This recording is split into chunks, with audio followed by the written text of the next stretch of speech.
कृष्ण चैतन्य प्रभु नित्यानंद,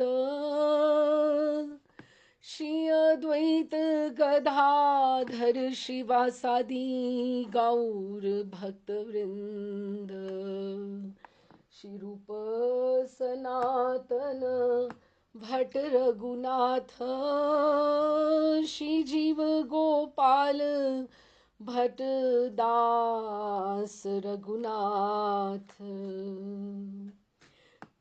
एही छे गोसाई कौरी चरण बंदन, यहाँ हैते विघ्नाशे अभीष्ट पुरन, अभीष्ट पुरन, अभीष्ट पुरन।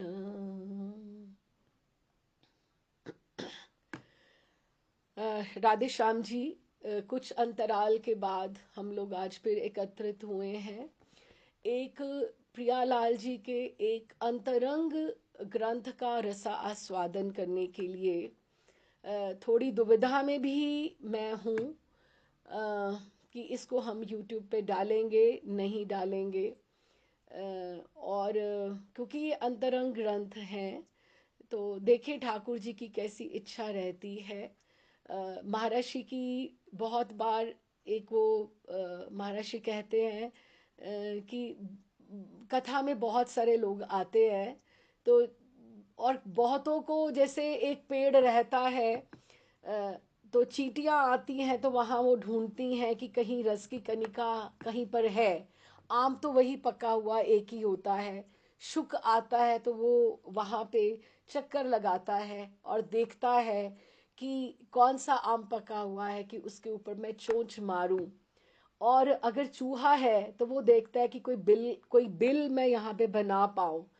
तो हमें अपने हिसाब से इसके लिए आगे बढ़ते जाना है। महर्षि कहते जिसकी जिसकी जितनी पात्रता होगी उसका वो उतना ही समझ पाएगा। और रूप गोस्वामी पाद को भी यही गोपेश्वर महादेव ने आदेश दिया था जब उन्होंने अंतरंग ग्रंथों का परिणयन प्रारंभ किया था वृंदावन में, कि आप ऐसा नहीं सोचो कि आप ग्रस ग्रंथों के लिए आपका अवतार हुआ है और आपको ये लिखना है, ये सब कुछ करना है। हर कोई अपनी अपनी पात्रता के हिसाब से उसको जैसे जैसे जो बड़ा बड़ा पक्षी होता है वो एक पेड़ पे क्या खाता है और जो दूसरा वो पत्ते ही खा के गुजारा कर लेता है, उसको आम का पता ही नहीं कि आम में भी क्या स्वाद है। तो हर कोई जिसके ऊपर प्रियालाल जी की जितनी जितनी कृपा है या एक इंडिविजुअल की जितनी पात्रता है उसको उतना रस का आस्वादन होगा। तो हम प्रियालाल जी के आश्रय में अपने अपने गुरुदेव के आश्रय में अपने अपने पात्र लेकर बैठे हैं। देखें हम कितना रस बटोर पाए। जिसमें जैसे पिछला ग्रंथ प्रेम संपुट बहुत सुंदर था, तो थोड़ा गूढ़ भी था, डीप भी था। हमने उसको बहुत सारी बातें लेकर सरल करने का प्रयास भी किया था। मुझे लगता है कि हम सबको बहुत आनंद आया था। लेकिन ये ग्रंथ है तो ये भी विश्वनाथ चक्रवर्ती पाद का, लेकिन ये बहुत हल्का फुल्का और आपको हंसी आएगी पढ़ते पढ़ते इस ग्रंथ को। और ये बहुत छोटा सा है, इसमें गूढ़ ऐसा कुछ नहीं है। जैसे उसमें बहुत सारे लेवल्स इकट्ठे चलते थे, तो ये बड़ा छोटा सा ग्रंथ है, श्री श्री चमत्कार चंद्रिका।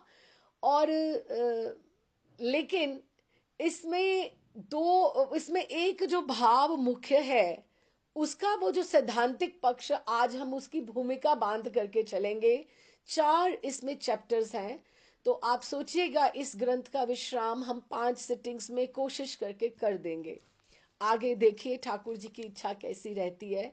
आज भूमिका बंधेगी, आज हम सैद्धांतिक पक्ष की बात करेंगे, क्योंकि हमें हंसी मजाक तो है लेकिन उसको हमें इतना भी हल्का फुल्का नहीं लेना है, लाइटली नहीं लेना है। हम पहले उसका सिद्धांत समझें, तो उसको आज हम समझेंगे और अगले बार से हम इसके 4 चैप्टर्स एक एक करके लेंगे।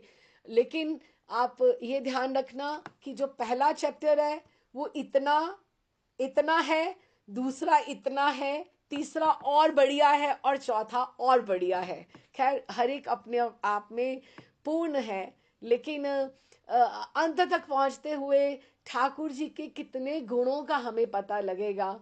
हम लोगों की वही स्थिति है कि हमारा दीक्षा के बाद हमारी सगाई पक्की हो गई है, अभी हमें देखना है कि हमारा ससुराल का परिकर कैसा है, ठाकुर में क्या क्या गुण हैं, और क्या क्या गुण हैं, और वो कैसे हैं, उन्हें क्या भाता है, क्या अच्छा लगता है, हम उसी की बातचीत करते हुए आगे बढ़ेंगे। तो ये जो अब चैतन्य शिष्य चमत्कार चंद्रिका है, सबसे पहले ये जो हमने आपने कल आइकॉन चेंज किया ग्रुप का, ये शिष्य चमत्कार चंद्रिका है। इसका नाम शिष्य चमत्कार चंद्रिका क्यों रखा गया? कि चंद्रिका तो बात है कि चंद्रिका जैसे शिरोमणि होती है, चंद्रिका सबसे ऊपर का श्रृंगार होता है, जैसे प्रिया जी सबसे ऊपर पहनती हैं और ठाकुर जी मुकुट पहनते हैं या चंद्र को धारण करते हैं, तो चंद्र ऊपर है गोपेश्वर महादेव के। तो चंद्रिका की बहुत सुंदर ऊपर ही रहता है, सर्वोपरि, जैसे हम बोले इसको सर्वश्रेष्ठ चंद्रिका। लेकिन चमत्कार इसमें क्या है कि जितने भी रस ग्रंथ लिखे गए उसमें क्या होता है, इतना प्रिया जी, इतना ठाकुर जी की सखियां उनकी पक्ष की, प्रिया जी की पक्ष की, सब उनको मिलाने का अभिसार का प्रयास करती हैं। कितना प्रयास होता है, ये होना है, ये करना है, इतने बजे जाना है, ये श्रृंगार करना है, इतनी योजना बनती है। तो अधिकतर रस ग्रंथों में क्या होता है कि जब बस मिलन का समय आ जाता है, तभी जैसे ही वो दोनों आपस में मिलते हैं, कोई ना कोई वहां पर आ जाता है और रस का अवरोध हो जाता है, कि रस बिखर जाता है, कि प्रिया जी को वापस जाना पड़ जाता है और ठाकुर जी को अपने वापस जाना पड़ता है। या तो अब जैसे अब आप बोलो कि ओहो, अभी तो ये समय आया था, अब बैठे थे मुश्किल से, कठिनाई से, और अब प्रिया जी को, अब ये कौन आ गया बीच में, अब ये कौन आ गया, तो सब रस भंग हो जाता है। तो ये अधिकतर सब रस ग्रंथों के साथ होता है कि चैप्टर हम आप पढ़ेंगे 10 पेज, 10 पन्ने, जिन्होंने पढ़ा है उनको पता होगा। 10 पन्ने पढ़े, 11वें पे आते आते प्रिया जी और लाल जी मिले, बस अब बात प्रारंभ होनी ही शुरू हुई थी कि अब बैठे ही थे, अभी तो पहले इधर की बात हो रही थी, उधर की, बैठे ही थे, तो वो बुलावा आ गया, तो अब उनको जाना पड़ गया, तो ये मिलन मिलन ना हुआ।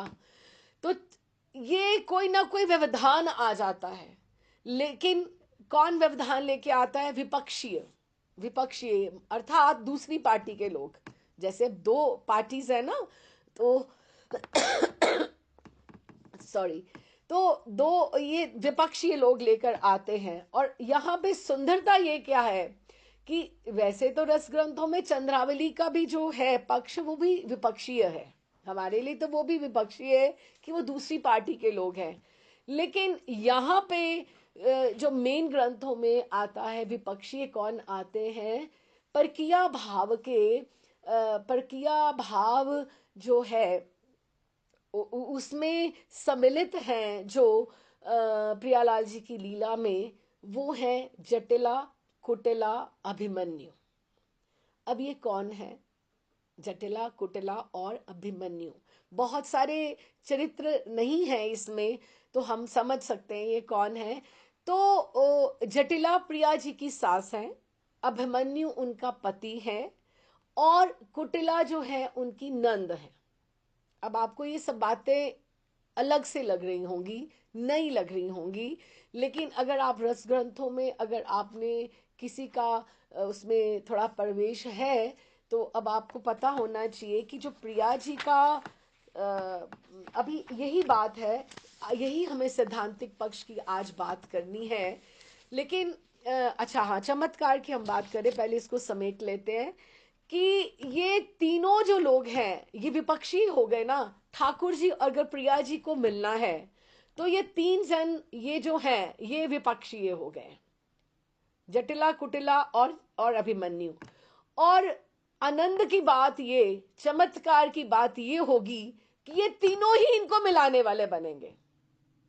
यही चमत्कार होगा, यही कुतूहल है कि कितनी हंसी की बात आएगी कि जब ये खुद ही तीनों जो हैं ये तीनों ही उनको मिलाने वाले बनेंगे, व्यवधान नहीं बनेंगे और उनको कुछ पता भी नहीं लगेगा।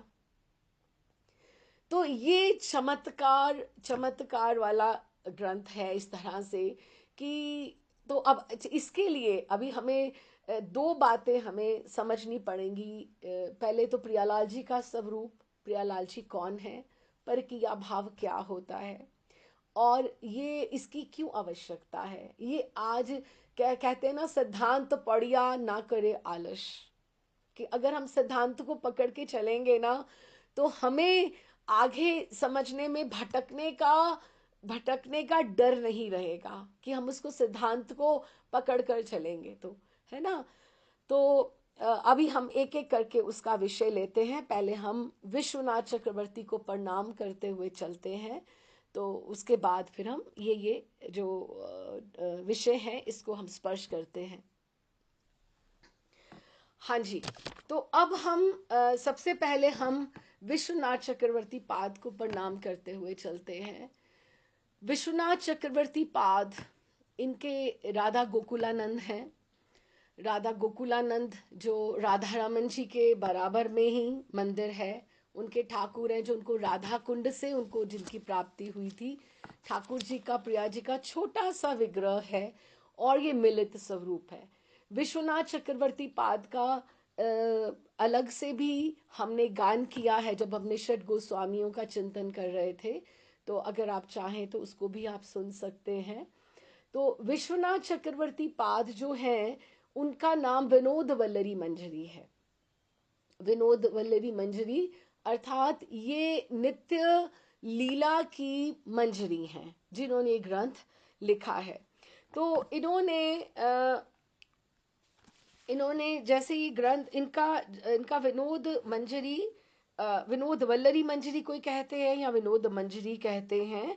तो इनकी समाधि जो है वही, क्योंकि इनके ठाकुर वही हैं गोकुलानंद में, तो इनकी समाधि का स्थान भी वही है। जो हमने पिछली बार प्रेम संपुट गान भी किया था वो भी इन्हीं का ग्रंथ था। तो कई हमें ये भी पता लगता है कि रूप गोस्वामी पाद जैसे इतने ग्रंथ लिख गए और उनको आखिर में लग रहा था इस तरह से अंतिम समय में कि मैंने ऐसे ग्रंथ लिख दिए, इनको आने वाले युग में समझेगा कौन, इनको कौन समझ पाएगा, कौन इसका गहन चिंतन कर पाएगा। तो बहुत से ग्रंथ तो कहते हैं जीव गोस्वामी पाद ने उसको ग्रंथ समाधि दे दी। एक ग्रंथ समाधि हम सनातन गोस्वामी की समाधि में भी देख सकते हैं। बिल्कुल, जब हम सनातन गोस्वामी को प्रणाम करते हैं तो जब हम घूमते हैं प्रणाम के लिए परिक्रमा करते हैं तो कोने पे अगर आप जाइए तो बहुत बड़ा ऐसे टूम सा बना हुआ है, उसके ऊपर ग्रंथ समाधि लिखा हुआ है। अब आप ये सोचिए कि जिन आचार्यों ने अपनी माला झोली छोड़कर, अपना सेवा छोड़कर ग्रंथ लिखे और फिर उनके आने वाले जो उनके जीव गोस्वामी पा जो उनके उत्तराधिकारी उनके परिवार के थे, तो उनको लगा कि ये समझेगा कौन, ये ना हो कि किसी से अपराध हो जाए आने वाले युग में, तो ये इनको समाधि ही दे दी जाए। तो उन्होंने उनको ग्रंथों को समाधि दे दी। लेकिन फिर भी बहुत सारे ग्रंथ अभी भी अगर आप समझो तो बहुत सारे ग्रंथ हैं जिनका अनुवाद नहीं हुआ है, कुछ संस्कृत में है, कुछ बंगला में है। अभी 500 वर्ष ही तो हुए हैं ये सब लीला को, लेकिन हमें कुछ भी बहुत चीज़ें अभी भी समझ में नहीं आती हैं। तो हमें हिंदी ट्रांसलेशन चाहिए या उसके ऊपर टीका चाहिए। अपना बुद्धि हमारी कलयुगी बुद्धि है, कैसे समझें। तो ये कहते हैं कि विश्वनाथ चक्रवर्ती पाद जो हैं ये रूप गोस्वामी पाद के ही वाणी के अवतार हुए हैं। वाणी के अवतार हुए हैं। और अगर आप हम सोचें तो इन्होंने कम से कम नहीं तो 27-28 ग्रंथ लिखे हैं, 27-28 ग्रंथ लिखे हैं। और अधिकतर टीकाएं लिखी हैं, कमेंट्रीज लिखी हैं। नया ग्रंथ ना लेकर, नए ग्रंथ भी हैं लेकिन अधिकतर टीकाएं लिखी हैं। किसके ऊपर? रूप गोस्वामी पाद के ग्रंथों के ऊपर। कि जैसे हम सोचे कि मैं आज आपको अच्छे से बात नहीं समझा पा रहा हूं, तो मैं कल उसी को बात और समझा के बात पर उनके ऊपर साक्षात विश्वनाथ चक्रवर्ती पाद के ऊपर कृपा है। तो वो रूप गोस्वामी पाद की बात को फिर से टीका में समझाने का हमारे लिए, किसके लिए? एक बार एक ग्रंथ लिख गया तो दूसरी बार लिखने की क्या आवश्यकता है ना। लेकिन फिर भी उसका देखो, वो फिर टीका लिखकर हमारे हमारे भले के लिए वो कर रहे हैं। इसका अर्थ तो ये हुआ ना कि वो चाहते हैं कि कोई पढ़े, कोई पढ़े, साधक कोई पढ़े, जो गुरुनिष्ठ श्रद्धावान, कोई अपने एकाग्र, कोई फोकस्ड कोई साधक है, तो वो आगे आए और उसका लाभ लें। इसीलिए नहीं तो हम अगर देखें सब गोस्वामी जनों का, हमारे आचार्यों का जीवन कैसा रहा है, वो सारे के सारे अत्यंत वैरागी, दीनहीन, एक एक वस्त्र के दो पार्ट करके, एक को उन्होंने नीचे बहिर्वास के रूप में और एक ऊपर पहनकर उन्होंने अपना जीवन यापन किया है। उनको क्या आवश्यकता थी इतना? जब लिखने में और कोई सुविधा नहीं है, लिखने के लिए कोई अच्छे से टेबल नहीं है, कोई कुशन नहीं है, कोई पेन नहीं है, कोई कागज नहीं है, स्याही बनानी पड़ती है, कागज पेड़ों के वहां से लेकर बनाने पड़ते हैं, फिर उसका संकलन करना पड़ता है, उसको बारिश से धूप से बचाना पड़ता है, फिर उसको कहीं सोचना पड़ता है कि कहाँ भेजा जाए। कोई प्रिंटिंग प्रेस नहीं है, फिर भी उन्होंने ये प्रयास अगर किया तो ये जो ग्रंथ हैं ये अंधकार में लुप्त हो रहे हैं धीरे धीरे। हमारी व्हाट्सएप की जो पोस्ट्स है, ये कभी कभी दिल करता है कि ये पर कहाँ कहाँ आप किसको करेक्ट करोगे ना। कभी आता है कि ये इन्होंने क्या लिख दिया, ये इन्होंने क्या दिखा दिया, ओहो भाव खंडित हो गया। बिल्कुल। लेकिन अभी आप क्या करोगे ना, आप कहाँ कहाँ से करेक्ट करना शुरू करोगे? ठाकुर को ही प्रार्थना की जा सकती है, कलयुग का प्रभाव है, हम अपने आप को ही करेक्ट करें और हम आगे बढ़े। तो ये जो है विश्वनाथ चक्रवर्ती पाद हमने समझा, रूप गोस्वामी पाद के ग्रंथों की ही इन्होंने बहुत टीका लिखी है। और ये विनोद वल्लरी मंचनी है। इनका जन्म जो है 1711 में मुर्शिदाबाद जिले में ब्राह्मण घर में हुआ था। हम सारा नहीं पढ़ते हैं इनका, क्योंकि चरित्र हमने पढ़ चुके हुए हैं पहले भी। लेकिन मोटी मोटी बात में इनका विवाह छोटी अवस्था में हो गया था। लेकिन छोटी अवस्था से उनका उनका वैराग्य और कृष्ण अनुराग इतना प्रबल था कि उनका विवाहित होना अविवाहित रहने जैसा ही था। तो युवावस्था में वो वृंदावन चले गए, केवल एक दिन के लिए।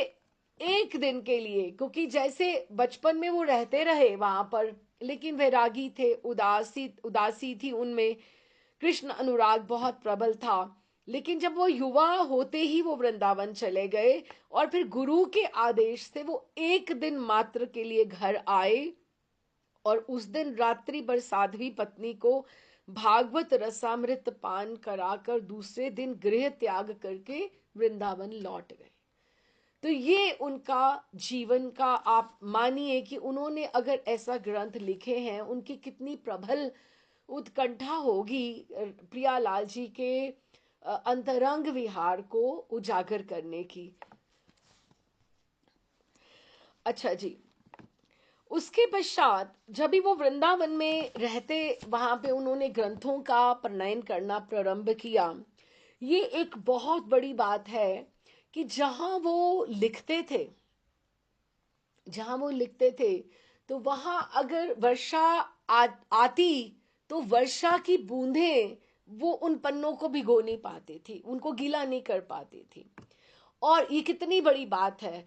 और इवन इसके ऊपर एक और भी है कि जब भी उन्होंने एक कृष्णदास बाबा हुए हैं, सिद्ध कृष्णदास बाबा मानसी गंगा वाले, जो कि लाला बाबू के गुरु हुए हैं, ठीक है। तो उन्होंने, सिद्ध कृष्णदास बाबा ने, जिन्होंने गुटिका लिखी, अष्टयाम मानसी सेवा की, तो उनके हाथ में ये विश्वनाथ चक्रवर्ती पाद का ग्रंथ था। और वो कुछ लीला चिंतन करते करते करते वो मानसी गंगा में वो गिर गए। लोगों ने सोचा कि वो, उन्होंने शरीर त्याग दिया है, देह त्याग दी है, और समझ में नहीं आए कहाँ चले गए, कहाँ चले गए। मानसी गंगा, गोवर्धन। तो 7 दिनों के बाद, वो लंबी कथा है, वो हमने आगे भी कर चुके हैं, लेकिन 7 दिनों के बाद कहने का भाव ये है कि जब वो वहां से निकले मानसी गंगा से, तो उनके हाथ में उसी तरह विश्वनाथ चक्रवर्ती पाद की वही ग्रंथ था, और उसका एक शब्द भी गीला नहीं हुआ था। कि विश्वनाथ चक्रवर्ती पाद को हम सामान्य नहीं समझें, ये बात कहने का मात्र यही आशय है कि हम उनको, वो जो रस हमारे सामने परिवेशन करना चाह रहे हैं, वो कितना अलौकिक, कितना दिव्य है, इस सिद्धांत को हम समझकर आगे चलें। अच्छा जी, अब अगली बात ये कि उन्होंने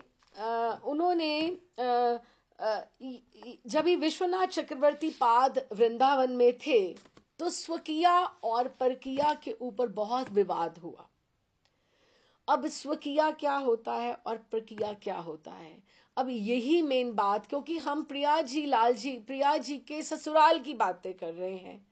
हमें ससुराल की चमत्कार को तभी हम समझ पाएंगे कि ये क्यों है, ये परकीया भाव है। अच्छा, स्वकीया और परकीया की जो ये ग्रंथ लिखे गए थे, तो और इन्होंने ही नहीं लिखे, रूप गोस्वामी पाद, सनातन गोस्वामी पाद, इन्होंने रघुनाथ दास गोस्वामी पाद। अब जावट की बात कौन नहीं करता, जावट प्रिया जी का ससुराल है, प्रिया जी का ससुराल है जावट। अगर हम समझें तो मैंने थोड़ा देखो, अगर एक पंक्ति में अगर हम ये देखें, ये है बरसाना, जो लोग गए हैं दर्शन करने के लिए, ये बरसाना है, और ये नंदगाम है, और ये कोकिलावन है। ये तीनों एक लाइन में है। कोकिलावन, बरसाना, नंदगांव और कोकिलावन।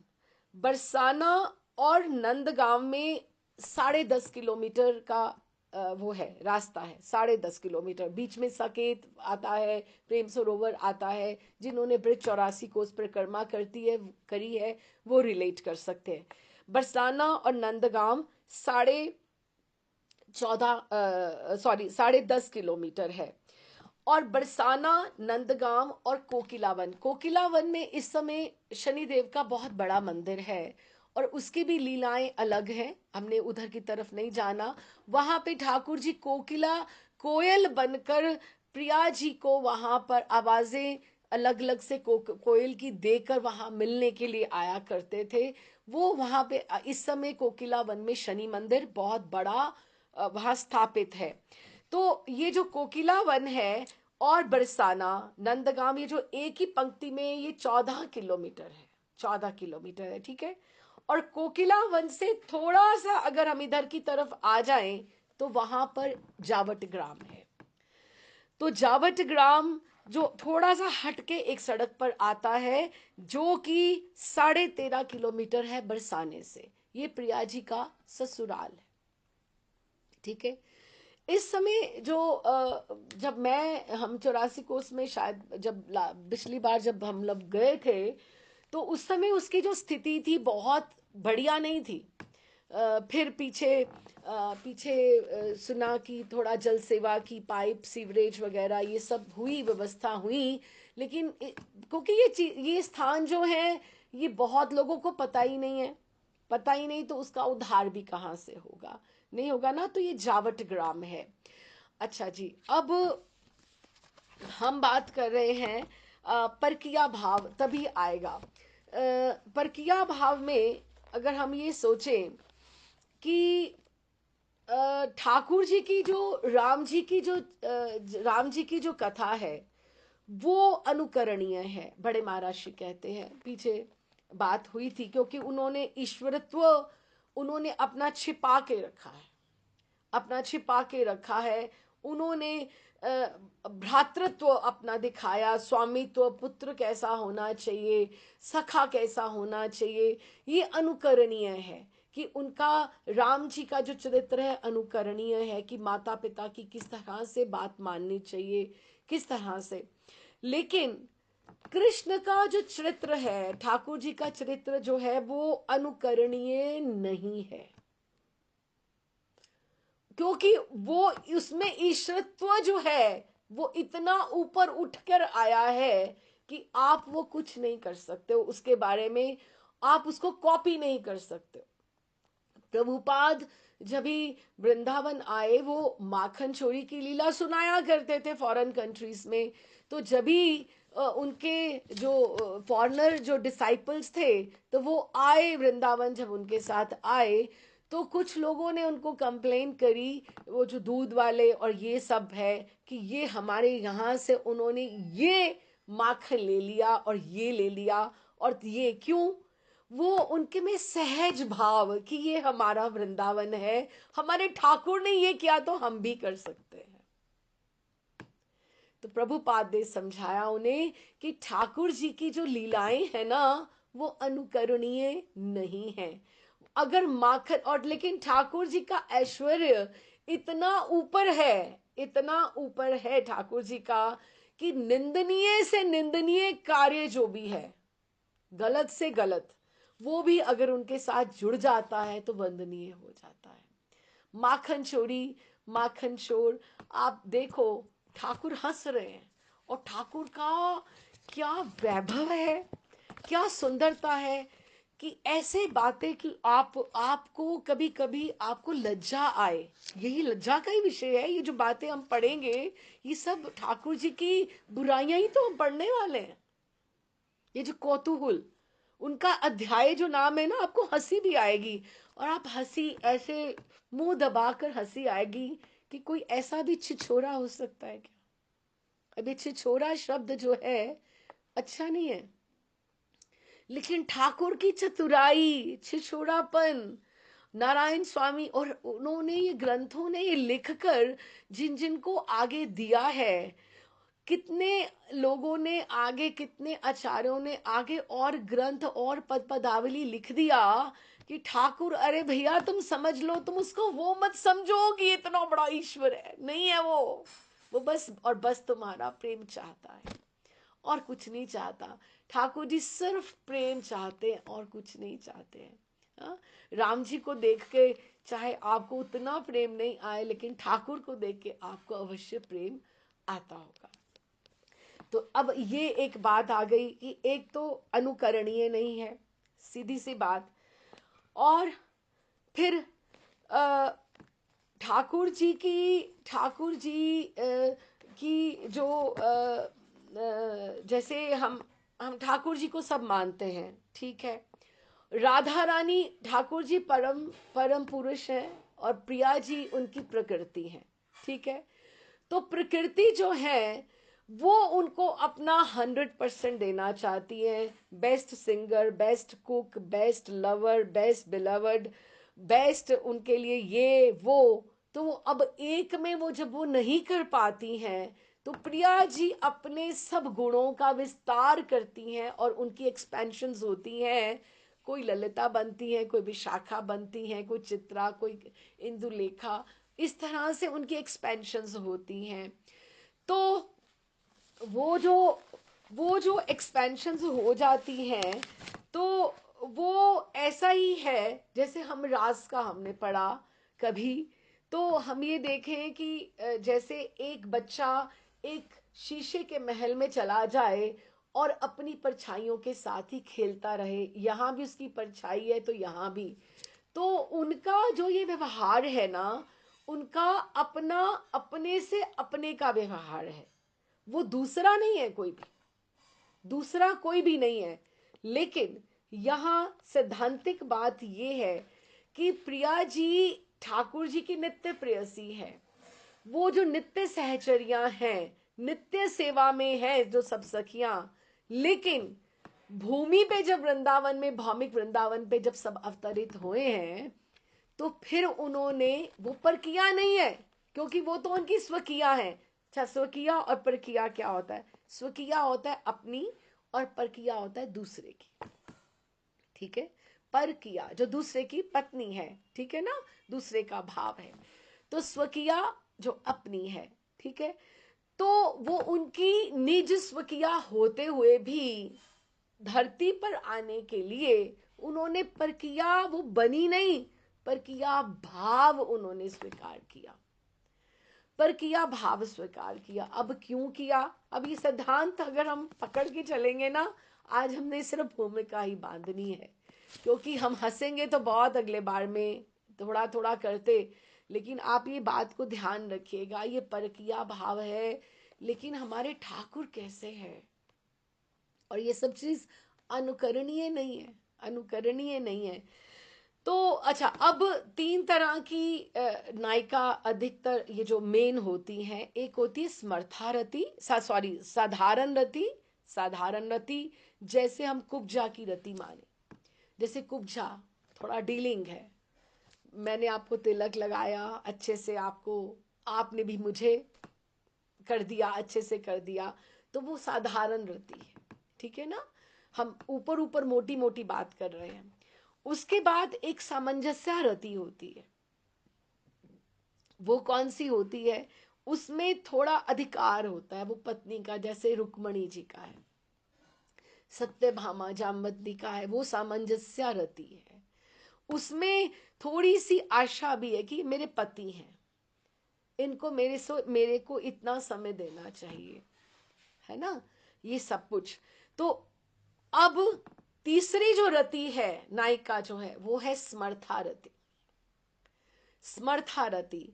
अब वो उसमें कौन आता है? उसमें सिर्फ और सिर्फ तत् सुखिया, कि मेरे प्रियतम कैसे प्रसन्न हो, मैं हूं नहीं हूं कुछ नहीं फर्क पड़ता, मेरा स्नान करना, मेरा उठना जगना, मेरा जो भी है, केवल और केवल मेरे प्रियतम के लिए है, मेरे प्रियतम के लिए है।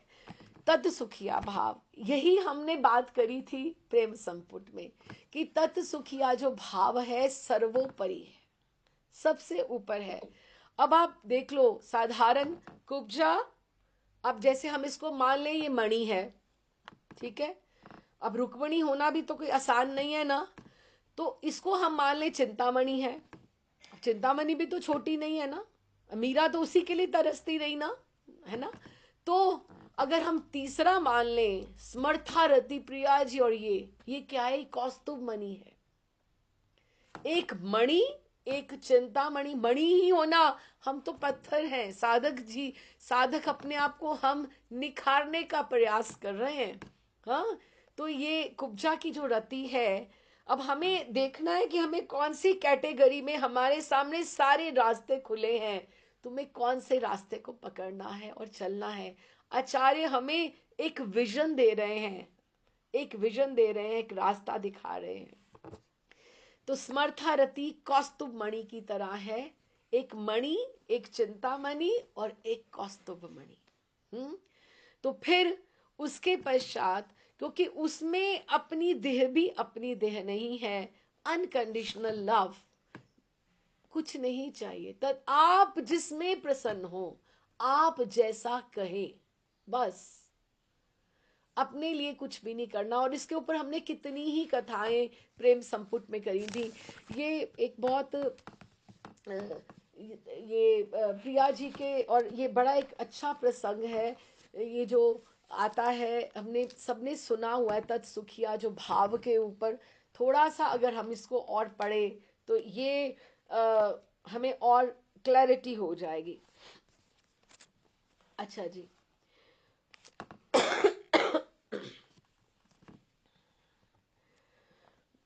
ये हमने सबने समझा हुआ है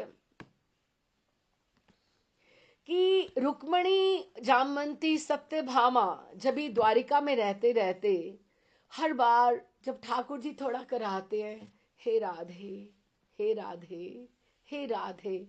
तो नेचुरल थोड़ा सा कहीं, थोड़ा सा तो होगा ही ना भीतर कि इतनी तो मुझे सामने दिख रही है 16,108, फिर भी इनको स्मरण ना करके अब उसको स्मरण करते हैं, अब उनमें क्या ऐसा विशेष है? ये थोड़ा तो आएगा ना। क्यों? क्योंकि वो सामंजस्य रहती है उसमें, उनको ये है, थोड़ा मान भी है और अधिकार भी है कि मेरे स्वामी हैं, मेरे पति हैं, ये बात है ना। तो ये सामंजस्य रहती है। तो रुक्मणी और ये सब पत्नियां उपस्थित थीं और भीतर कृष्णचंद्र ध्यान में बैठे थे। ध्यान टूट गया, पर उन्होंने राधा रानी को ही स्मरण करते करते, तो रुक करते उनका ध्यान टूट गया। तो रुक्मिणी सोचती थी, हमसे कैसे श्रेष्ठ है राधा, कैसे हो सकता है, हो ही नहीं सकता। कैसे इनको लगता है कि राधा रानी में ऐसा क्या है? तो ये बात सुनते हुए आह करते हुए कराह उठे थे द्वारिकाधीश। रुक्मणी ने सुना और वो दौड़ी गई, सब रानियां भी दौड़ी। नाथ क्या हुआ बतलाइए। रुक्मणी असह्य पीड़ा हो रही है पेट में। अब ये हमने दृष्टांत बड़ी बार, ये सबसे अच्छा यही आता है कि जिसमें अपना नहीं पता, बस मेरा प्रियतम प्रसन्न रहे। पेट को दबाकर द्वारिकाधीश बोल रहे हैं। रानियों ने पकड़ा कृष्णचंद्र को और कक्ष में ले गई। जाते ही लेट गए थे कृष्णचंद्र। राजवैद्य आए, उधर छूकर देखा, खान पान के बारे में रुक्मणी से पूछा। रुक्मणी ने सब बताया। औषधि दी तो राजवैद्य ने, पर 2 घड़ी बीत गई, अभी भी करा रहे हैं। और एकदम से कौंडिन्यपुर से एक वैद्य को भी रुक्मणी ने बुलवा लिया। उसने भी देखा, औषधि दी, लेकिन कोई असर नहीं हुआ। रुक्मणी घबरा गई कि क्या करूं, कैसे करूं। तो नारद जी भगवान के मन के अवतार हैं, और वो मन ही जो है वही आगे आ जाता है। तो उन्होंने कहा, तुमसे कुछ नहीं होगा, तुम लोग जाओ अपने अपने घर, मैं उपाय करता हूं। ये कहते हुए देवऋषि नारद द्वारिका पहुंच गए थे। तो उन्होंने उन्होंने कहा, आप सभी रानियां कक्ष से बाहर आ जाएं, मैं भगवान से कुछ बात करना चाहता हूं, तभी उनका उपचार होगा, नहीं तो देखो कैसे कराह रहे हैं। देवऋषि ने महल में आते ही रानियों को पहले हटाया उस कक्ष से, फिर धीरे से बोले, क्या आज्ञा है लीलाधारी। हंसे और कहने लगे, पता नहीं क्यों उधर में बहुत पीड़ा हो रही है नारद। आपको पता नहीं और आपके उधर में पीड़ा हो रही है? नारद जी मुस्कुराए। चलिए अब यही बता दे, इस रोग की दवा क्या है, वहीं से शुभारंभ कर देता हूं। क्योंकि अगर इतने इतने बड़े वैद्य नहीं समझ पाए, तो आप मुझे एक स्वयं ही बताइए कि क्या औषधि है। कराहते हुए कृष्णचंद्र बोले, इसका एक ही उपाय है। मेरा कोई प्रेमी अगर मुझे अपनी चरण की धूल दे दे, और अगर उसको मैं अपने उदर के ऊपर, पेट के ऊपर मल लूं, तो ये मेरी ठीक हो जाएगी ये पीड़ा। अच्छा, प्रेमी, प्रेमी के चरण की धूली चाहिए आपको। नारद जी ने बात की। नारद जी सोचने लगे, और उस प्रेमी भक्त को अपनी चरण की धूली देनी है ना, यही चाहिए ना बस। और सोचते रहे, प्रेम तो आपकी रानियां भी करती हैं, यहीं से ले लेते हैं, दूर क्या जाना है, इनके चरणों की रज तो यहीं मिल जाएगी। और एकदम ने कृष्ण ने कंधा उचका दिया, देख लो, प्रयास कर लो। तो ठाकुर की ये बात से उनको सब समझ आ गया कि ठाकुर कहां से क्या दिखाना चाहते हैं। सुनो सुनो सुनो, बाहर आकर नारद जी ने रानियों को बताया, द्वारिकाधीश की उधर की पीड़ा का समाधान मिल गया है। जय हो नारद जी की। रुक्मणी ने आनंदित होकर प्रणाम किया, पर ठीक करना आप लोगों के हाथों में है। नारद जी ने आंखें मटकाते हुए बताया, हाँ हाँ आप बताइए, जो आप कहेंगे हम वही करेंगे। देवऋषि नारद जी ने कहा, हम करने के लिए तैयार। उन्होंने कहा, जो आप कहें हम वही करेंगे। आप विचार क्यों कर रहे हैं, जो है आप बता दीजिए, हम अपने प्राण भी दे देंगी। सत्यभामा भी पीछे से आई, हाँ हाँ हम अपना प्राण भी दे देंगी। हे रानियों, प्राण नहीं चाहिए, बस केवल और केवल आप लोगों के चरणों की, किसी के चरणों की धूली चाहिए, पांव की मिट्टी। और उसका लेप करेंगे कृष्ण उधर के ऊपर और तुरंत उनकी पीड़ा ठीक हो जाएगी। रानियों ने एक दूसरे की तरफ देखना शुरू कर दिया। अपने पांव की रज द्वारिकाधीश को। रुक्मिणी तो सोच में पड़ गई। हाँ हाँ, आइए आगे, कौन सबसे बड़ा सबसे अधिक चाहता है। और अपने मिट्टी में अपने पांवों को मलते हुए नारद जी ने कहा। लेकिन देखा नारद जी ने कि कोई भी नहीं आया। रुक्मिणी जी, आप तो सबसे बड़ी हैं, आप दीजिए ना। देव ऋषि, आप मर्यादा भूल रहे हैं। पत्नी अपने पति को अपने पांव की मिट्टी दे और उसको मिट्टी को उधर में लगाएंगे हमारे आर्य पुत्र, ऐसे कैसे हो सकता है। हाँ हाँ, लगाने से ठीक नहीं होगा तो थोड़ा खा भी लेंगे। ये कहते हुए हंसे नारद जी। अरे नारद जी, हम तो लगाने के लिए भी ना दें, आप तो खाने की बात कर रहे हैं। आपके लिए सब मजाक होगा, हमारे लिए तो ऐसा सुनना भी पाप है। ये तो पाप है हमारे लिए। नारद जी, हमें नरक नहीं जाना, हमें नरक में नहीं जाना, सत्यभामा बोलने लगी। तो फिर आप लोग नहीं देंगे, यही निश्चित हो गया। मैं कहीं और ढूंढूं ठाकुर के प्रेमी को। तो वो एकदम से सक पकाने लगी। किसी ने चरण रज नहीं दी। रानियां भीतर कक्ष में आ गई थी। कैसे दे दें, आपस में बात करने लगी। कुछ ना कुछ कहती जा रही थी, कभी कृष्णचंद्र को देखती, नारद को, और कभी आपस में बात करती। कृष्णचंद्र ने नारद की ओर देखकर कहा, जाओ नारद, एक वृंदावन भी चक्कर लगाओ, हो सकता है तुम्हें मेरा वहां कोई प्रेमी मिल जाए। रानियों ने नाक भौं से कोड़ा। हाँ, वृंदावन तो मुझे याद ही नहीं रहा। हाँ, मैं अभी आया। तो नारद जी प्रणाम करके वृंदावन चले गए। देवऋषि नारद आए हैं। ललिता सखी ने राधा रानी को कहा, और महाविरह में सागर में डूबी हैं राधिका जू। प्यारी जू, प्यारी जू, नारद जी आए हैं और कह रहे हैं द्वारिका से आए हैं। ओहो, इतना सुनना था। कैसे है मेरे श्याम सुंदर। एकदम से उठ गई प्रियाजू। आप द्वारिका से आए हैं, कुशल तो है ना वो, और प्रसन्न है ना, स्वस्थ है ना, कोई बात तो नहीं है। आप कैसे आए हैं, आप बताइए ना, सब ठीक तो है ना। नारद जी बोले, हाँ ठीक तो है, पर क्या नारद, उनके उधर में, नारद जी कहते हैं कि उनके उधर में पीड़ा है और असह्य पीड़ा हो रही है। बस इतना सुनना था। तो राधा रानी का तो एकदम से रंग ही फक हो गया। हे श्याम सुंदर, क्या हुआ आपको। सब सखियां पुकारने लगी, वृंदावन रोने लगा। नारद जी चकित चकित देखकर हैं कि इतने प्रेमी यहाँ पर इकट्ठे हैं वृंदावन में। तो राधा रानी हिलकियां ले लेके रो रही थी। कहते हैं, नारद जी कैसे ठीक होंगे वे, कैसे स्वस्थ होंगे नारद, बताओ ना। श्री राधा रानी ने कहा, मेरे नाथ वहां अस्वस्थ हैं। हाँ, और आप मुझे बताइए वो कैसे ठीक होंगे। तो उन्होंने कहा, एक ही उपाय है, आप लोग ठाकुर के प्रेमी हैं। नारद जी ने बतलाया, आप में से कोई अपने चरण की धूल अगर दे दे तो उसको ठाकुर जी अपने उधर में लेप लेंगे तो दर्द ठीक हो जाएगा। पर ये क्या। नारद जी के मुख से ये सुनते ही सखियां दौड़ी यमुना के किनारे। सबसे पहले तो राधा रानी ही दौड़ी, नारद जी को बुलाया और बोली, स्वयं ब्रिज रज में अपने पैर रगड़ते हुए उस रज को भर भर कर नारद को देव को देने लगी। नारद जी बताओ किस में भर कर दे। नारद जी, जितनी जितनी आपको चाहिए आप ले लो, हमारे इस नाथ को आप ठीक कर दो, वहां तक ये पहुंचा दो, वहां तक ये पहुंचा दो। नहीं नहीं, तो उन्होंने उनको बोला, बस इतनी ही रज, इतनी ही काफी है। नारद जी ने रज को एक कपड़े में बांधा और जाने लगे। तो फिर सोचकर रुके, प्रश्न किया, और प्रश्न ये था, आप सबको पाप का डर नहीं लग रहा क्या, नरक का डर नहीं लगता।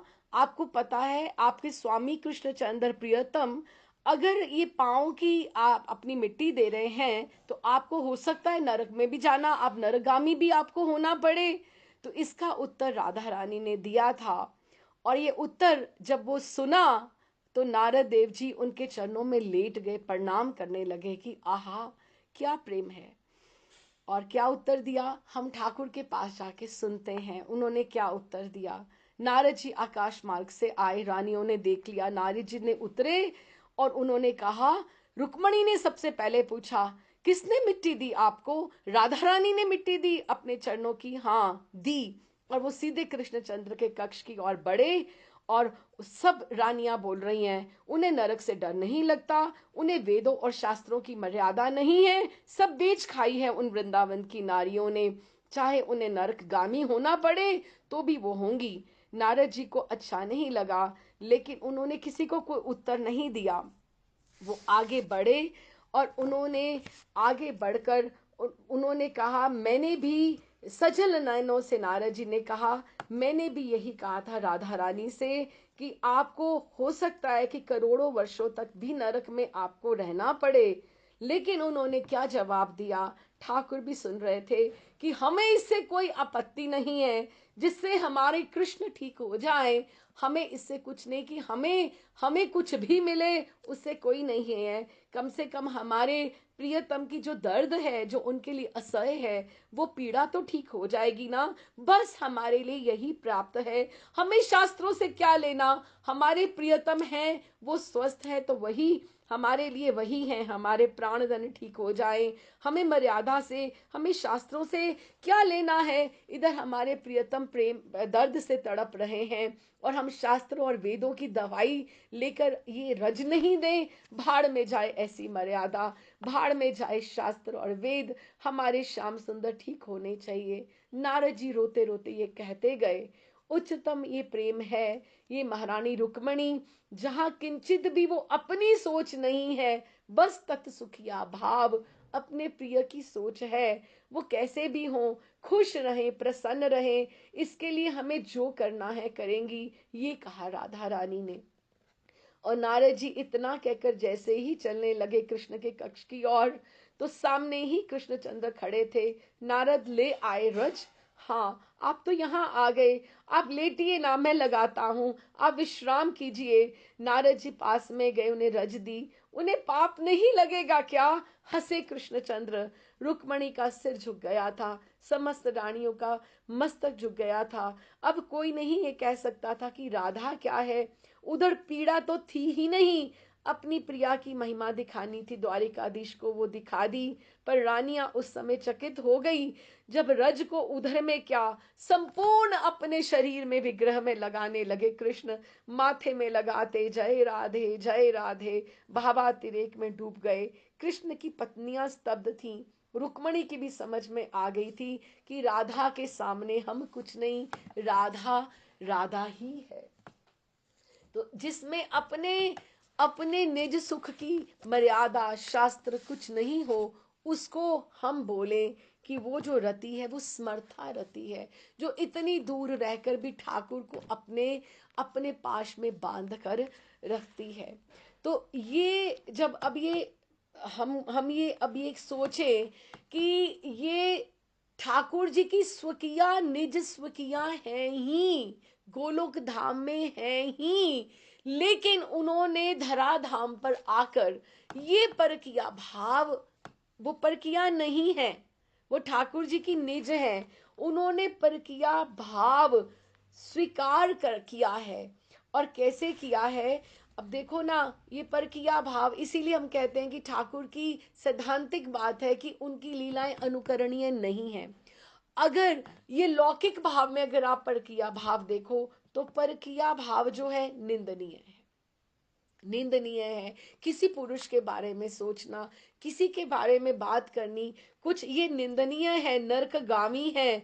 लेकिन जहां परम पुरुष है, आप उससे प्रेम करो, वो स्तुति योग्य है, वो वंदनीय है। वो याज्ञिक पत्नियां कितनी वंदनीय होगी, जिन्होंने आगे बढ़ के ठाकुर जी को यज्ञ का भोजन अर्पण कर दिया जब उनको भूख लगी हुई थी। और परकिया भाव में रस का उत्कर्ष है, रस का उत्कर्ष है, रसो उल्लास है, उसमें नित्य नवीनता है, उसमें उत्कंठा रहती है, उसमें स्टेगनेंसी या स्टेल या उसमें ठहराव नहीं आ जाता है, उसमें अधिकार की बात नहीं होती, उसमें नित्य नवीनता, नित्य नित्य नूतनता रहती है। इसीलिए और ये कृष्णदास कविराज, अगर हम ये वृंदावन जी जो ब्रिज धाम महिमामृतम, ये बहुत सुंदर भजन है कृष्णदास कविराज का, है ना, हम पढ़ते हैं, जय राधे जय कृष्ण जय वृंदावन, श्री गोविंद गोपीनाथ मदन मोहन। देखो, गोविंद और गोपीनाथ और मदन मोहन, तीनों इन्होंने कौन से नाम लिए? तीनों गौड़ियों के ऐसे देव जो संबंध, अभिधेय और प्रयोजन तत्व हैं, और तीनों के सम्मिलित एक नाम बोल दो तो राधा रमन है। हमारे राधा रमन है। इसमें श्याम कुंड, राधा कुंड सब आते आते, और इन्होंने आखिर में जो उसकी पंक्तियां हैं जिसमें लिखा है, जय जय उज्जवल रस सरव रस सार, श्रृंगार रस है, वात्सल्य रस है, शांत रस है, सख्य रस है, सब रस है, माधुर्य रस है, लेकिन उज्जवल रस, ये कौन सा रस है? ये उज्जवल रस प्रीति जो है, ये सभी रसों का सार है। और उसका प्रचार करने के लिए, ये परकिया भाव वृंदावन में उसका विस्तार करने के लिए ठाकुर जी, प्रिया जी अपनी सखियों सहचरियों के साथ उन्होंने अवतार लिया। कैसे? जय जय उज्जवल रस सरव रस सार, पर किया भावे जहाँ ब्रजते प्रचार। और आप सच में मानना, जितना आप परम पुरुष को, ठाकुर को, प्रिया जी को, उनकी शरणागति लेकर आप उनको प्रेम करेंगे, समर्पण करेंगे, आपकी कहीं निंदा होती रहे, लेकिन आप कितना आगे तक, कितनी उन्नति प्रगति करेंगे कि आप सबके लिए वंदनीय होते जाएंगे। और ये कौन लिख रहा है?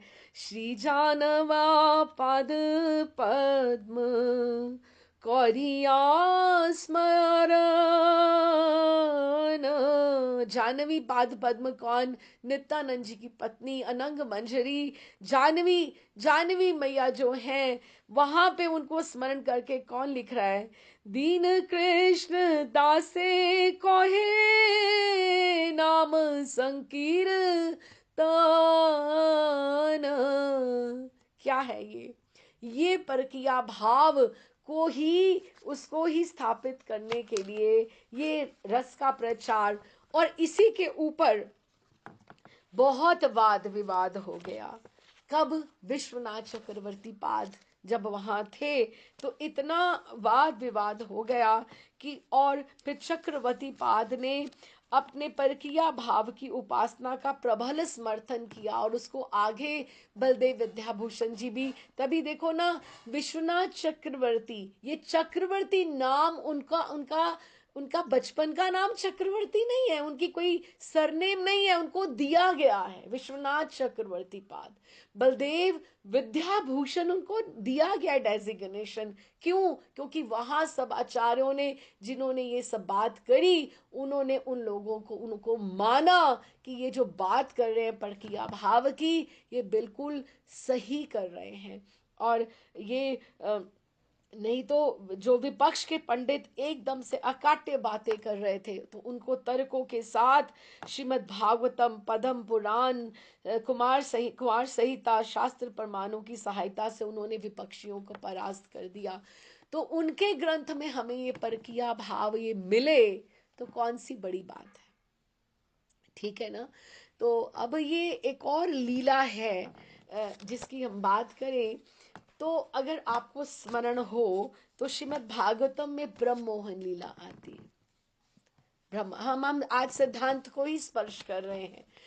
तो ब्रह्म मोहन जब लीला आती है तो उसमें ब्रह्मा जी को, ठाकुर जी को जब वो देखते हैं कि वो बैठे हुए हैं अपने सखाओं के साथ वन में भोजन कर रहे हैं, तो रोज रोज वो बोलते थे उसको, मधुमंगल तू कुछ लेकर नहीं आता है, लेकर नहीं आता। तो आज उसने अपनी माँ को बोला, उसने बासी गुड़ के लड्डू दिए, और वो दिखा दिखा तो रहा है उसको, लेकिन उसको उसको देना नहीं है उनको। दिखा रहा है और मुंह में डाल रहा है और कह रहा है वाह भाई वाह, बहुत बढ़िया है, बहुत बढ़िया, बहुत स्वादिष्ट है। तो कृष्ण कहते रोज तो हमारे घर का खाता है, आज पहली बार तो लेकर आया है, तो देना, मैं भी चख के तो देखूं। तो वो उन्होंने जब देखा तो उन्होंने मधुमंगल तो देना ही नहीं चाहता था, सबसे बड़ी बात पहले, क्यों? क्योंकि वो बासी गुड़ का लड्डू था। लेकिन ठाकुर भी कहाँ छोड़ने वाले, ठाकुर उसके ऊपर चढ़ गए और छाती पर चढ़ के उसके मुख में से जो उसका लार से भरा हुआ वो था, तो उसको उसमें निकाल रहे और खाने लगे उसको। हाँ, अच्छा अच्छा, खुद लेकर आता है और कैसे खाएगा क्या? मुझे तूने इतना भी नहीं दिया क्या, और रोज मेरा माल उड़ाता है। तो ब्रह्मा जी ने ये जब देखा तो ब्रह्मा जी को भ्रम हो गया, ब्रह्मा जी को भ्रम हो गया। क्या भ्रम हो गया? ये भगवान कैसे हो सकते हैं? वो अपने, महाराज शिव बोलते हैं, वो अपने अपने सारे वेद उल्ट पुल्ट करके देखने लगे कि क्या मैंने कोई ऐसा व्रत अनुष्ठान बनाया है कि जिसके फल से हमारा जूठा ठाकुर खा सकते हैं? ये तो मैंने बनाया ही नहीं है, तो ये कैसे हो सकता है? क्योंकि हम ऐसे तो हम ये सोचते हैं ये अमनिया है, मुंह बांध के बनाओ, ये ऐसे करो, वो ऐसे करो, तूने हाथ धोए है ना, ये सामान यहाँ पर क्यों रखा है? बीसियों बातें हम लोग अपने लिए बांधते हैं। जो जिनके घर में सेवा है, हम बांधते हैं ना अपने लिए, कितनी बांधते हैं। ये कौन से फल का, कौन से अनुष्ठान, कौन से व्रत का, ये तो मैंने बनाया ही नहीं है, जिसके फल से ये वो उनका जूठा खा रहे हैं।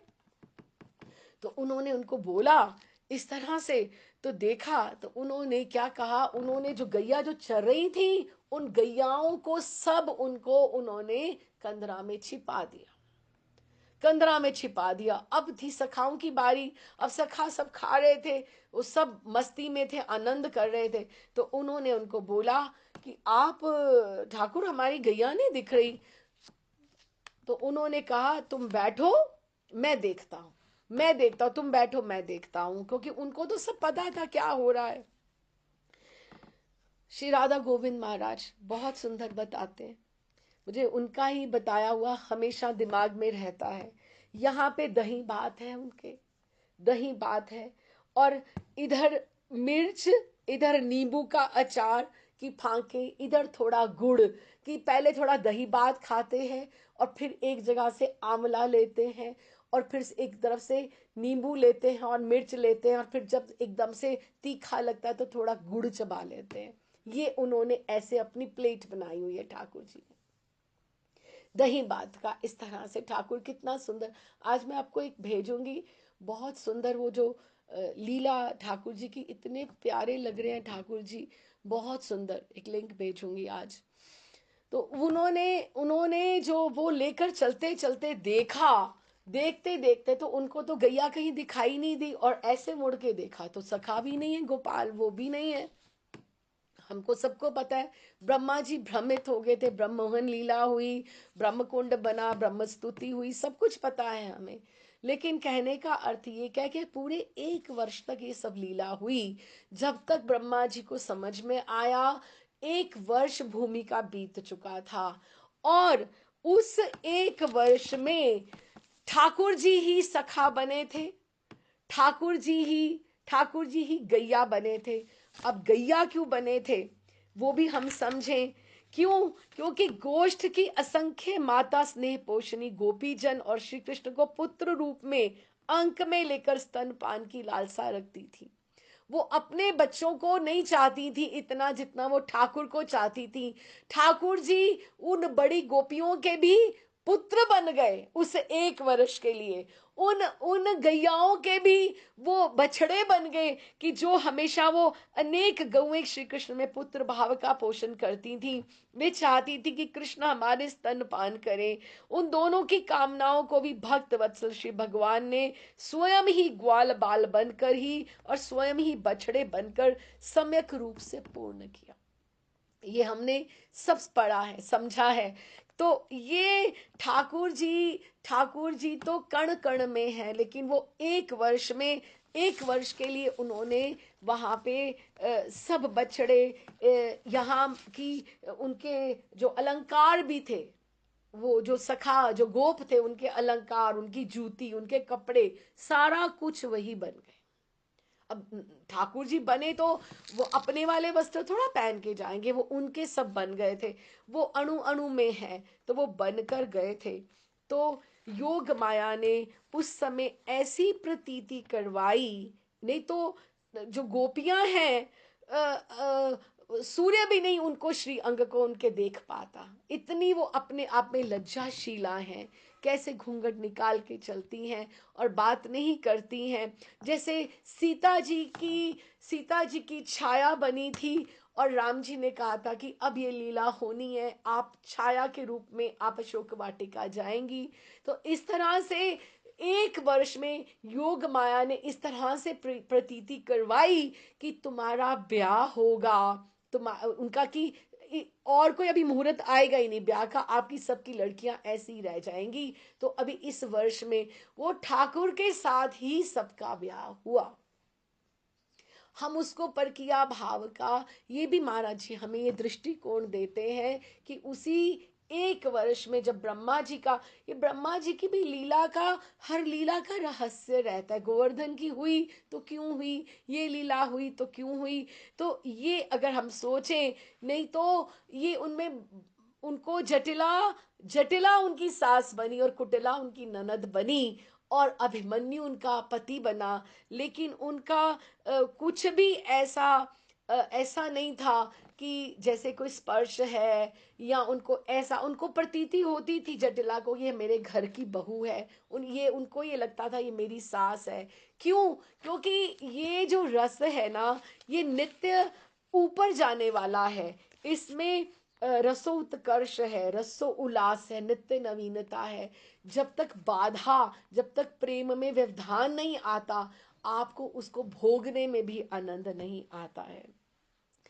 तो कहने का अर्थ ये कि एक तो वो ठाकुर को सुख देने के लिए वहां पर बने, और ये परकिया भाव का ये सबसे बड़ा सिद्धांत है जो इस ग्रंथ को हमने पकड़ के चलना है, कि हमने उसको वैसे नहीं सोचना, लेकिन ठाकुर जी का जो छिछोड़ापन है, ठाकुर जी का जो वो है, वो उनका, क्योंकि वृंदावन में जितना अधर्म है ना, वही धर्म है। चोरी करना ठाकुर जी के लिए धर्म है, छेड़ना, किसी की मटकी फोड़नी ठाकुर जी के लिए धर्म है। ठाकुर जी के साथ जो जुड़ जाता है, जो गलत काम भी जुड़ जाता है, उसका भी प्रशंसा होती है, वाह, है ना। तो इस तरह से उन लोगों को भाव प्रतीति होती है, वो कुछ भी करें, वो कुछ भी करें, उनको ये भाव प्रतीति होती है कि हमें संकेत में ठाकुर को मिलने जाना है, हम सारा अपना कार्य करके जाएं, ये मेरी सास है, ये मेरा पति है। लेकिन छोटी छोटी हैं गोपियां, 11 वर्ष के तो ठाकुर मथुरा भी चले गए थे। तो आप सोचो कि सखियां कितनी बड़ी होंगी, कोई 8 वर्ष, कोई 6, कोई 9, कितनी होंगी बड़ी, कि उनको ऐसा भी लगे कि ये हमारा, लेकिन उनको ऐसे मर्यादा, लेकिन मर्यादा को तोड़ के उन्होंने प्रेम किया। और यही परकिया भाव का विस्तार जो है, हम इस ग्रंथ में देखेंगे। तो ये उत्कट जो ये लालसा है, ये परकिया भाव में तत्सुखिया की, ये ठाकुर जी का, प्रिया जी का परकिया भाव के ऊपर ही ये सब ग्रंथ है। तो पहला, आई होप मेरे आप मैं थोड़ा उसको प्रकाश कर पाई, समझा पाई, सैद्धांतिक जो इसका पक्ष है, कि जो सारी जो ग्रंथ है, ये चमत्कार और चंद्रिका, चमत्कार यही होगा कि कहाँ तो उनको बच के अभिमन्यु से और जटिला से और कुटिला से जाना है ठाकुर जी को मिलने के लिए परकिया भाव में, और कहाँ वही खुद प्रेरित करेंगे। यही इसका कुतूहल है, और यही हंसी प्रदान करेगा, ये हास्य की सिचुएशंस जो बनेंगी कि, और हमें खूब आनंद आएगा इसको पढ़ने में। तो इसके साथ ही मैं विश्राम करती हूँ। बहुत कठिनाई से सोचते सोचते ग्रंथ शुरू कर दिया है। अब ठाकुर जी अपने आप निभाएं, और विश्वनाथ चक्रवर्ती पाद, रूप गोस्वामी पाद, हमारे आचार्य गोपाल भट्ट जी, ये अपने आप निभाएं। अच्छा कर रहे हैं बुरा कर रहे हैं पता नहीं, पर इतने आनंदप्रद प्रसंग हैं। जब मैं पढ़ती हूँ तो मेरा मन आता है कि मैं भी आप सब लोगों के साथ इसको बांटूं, साझा करूं। तो आप, मुझे आनंद आया तो आपको भी आए। हर एक की अपनी अपनी पात्रता है, जिसको ठाकुर जी जितना समझाना चाहें समझाएंगे, नहीं तो कोई लोग नहीं भी सुनेंगे तो भी ठीक है। तो जो सुन रहे हैं उनका आनंद है। तो बस देखते हैं, अब अगली बार फिर देखते हैं आगे। फर्स्ट चैप्टर 4 ही क्लासेस होंगी, और तो एक एक चैप्टर में पहले तो दो तीन, दो बहुत छोटे छोटे हैं, फिर थोड़े बड़े हैं, देखेंगे फिर कैसे रहेगा। राधे श्याम जी, राधे श्याम।